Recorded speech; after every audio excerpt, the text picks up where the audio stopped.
21-ci əsrin ən güclü milli komandası olan İspaniya Avropa çempionatından 2 il sonra yenidən dünya çempionu ola biləcəkmi? Siz kanalımıza abunə olun. Biz isə bu fantastik yığmanı başa düşməyə çalışaq.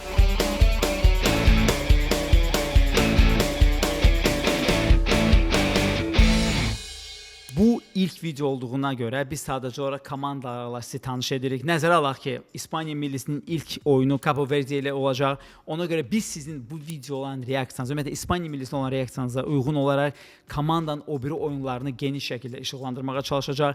Hələlik sonra deyək ki, İspaniya millisi əgər Fransa millisinin ən böyük istedad bir növ hovuzu varsa və komandanın heyəti, xüsusilə hücum xətti baş gicəlləndirirsə, İspaniya millisi ən balanslı, ən möhtəşəm bir millidir. Yəni ki, İspaniya millisinə hətta belə bir kompliment tez-tez deyilir ki, bu milli klub kimi oynayan bir komandadır. Yəni klub kimi oynamaq o deməkdir. Biz Braziliya millisi haqqında danışanda ki, milli komandalar klub səviyyəsində oynaya bilmirlər. Çünki klubda oyunçular bir-biri ilə 10 ay bir yerdə olurlar və məşqçinin istədiyi ideyalar, hətta mürəkkəb ideyalarına söhbət gedir, inkişaf etdirmək kifayət qədər vaxtı olur. Milli komandada isə bu fraqmental baş verir və bu əlbəttə ki, ən maksimal müddət belə 20 gün milli komanda birlikdə işləyəndə məşqçi mürəkkəb taktiki ideyalarını komandaya bir növ ötürüb onu komandaya öyrədə bilmir.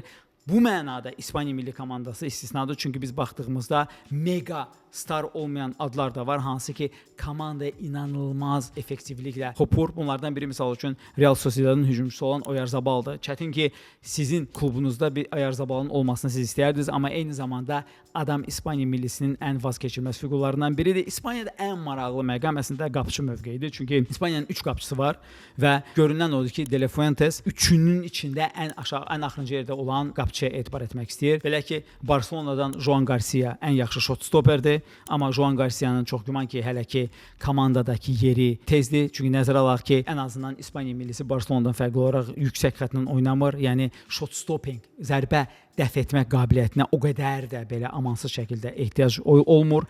Digər tərəfdən İspaniya millisinin profilinəsində ən uyğun oyunçu David Raya'dır. David Raya Arsenalda fantastik mövsüm keçirdi. 3 mövsüm dalbadal İngiltərə Premyer Liqasında qızıl əlcəyin sahibi oldu və Raya sözün həqiqi mənasında inanılmaz belə yəni top səviyyəyə qalxmış, Declan Rice səviyyəsinə qalxmış bir futbolçudur. Sadəcə qapıçı olduğu üçün onun haqqında o qədər də danışılmır. Raya'nın həm shot stoppingi kifayət qədər yüksək səviyyədədir, amma eyni zamanda Ryan'ın daha bir özəlliyi ondan ibarətdir ki, o ayaqları ilə də kifayət qədər effektiv oynaya bilir, yuxarıda çıxa bilir və İspaniya millisinə ən ideal oyunçudur.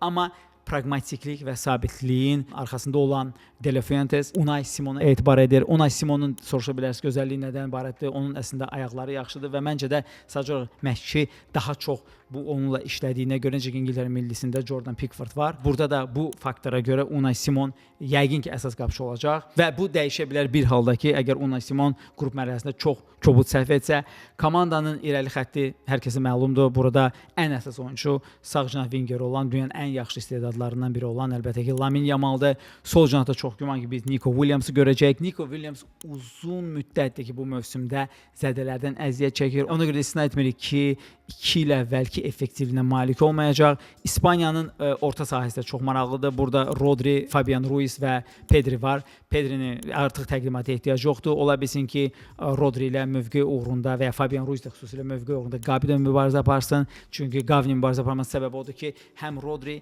həm də ki Fabian Ruiz zədə ucbatından bu mövsüm o qədər də effektiv olmayıb və bu İspaniyanın bəlkə də yeganə sual doğura bilən bir məqamıdır. Çünki əgər bu üçlük olacaqsa, o zaman xüsusilə Pedri və Fabian Ruiz'in nə formada olacağı çox şey bəlirləyəcək, xüsusilə top oyunlarda. Amma digər tərəfdən də ki, nəzərə alaq ki, bu dünya çempionatında 48 milli komanda var. İspaniya millisi çox güman ki, ən azı 8-də 1 və normalda 4-də 1-ə qədər top milli ilə oynamayacaq. O vaxta kimi isə 4 və ya 5 maç keçirəcək. Ona görə də bizim gözləntimiz odur ki, De La Fuentes'in kifayət qədər vaxtı olacaq ki, bu millinin düzgün orta sahəsini müəyyən edə bilsin turnir içində. Nə fikirləşirsiniz? İspaniya millisi bu mundialı qazana biləcəkmi?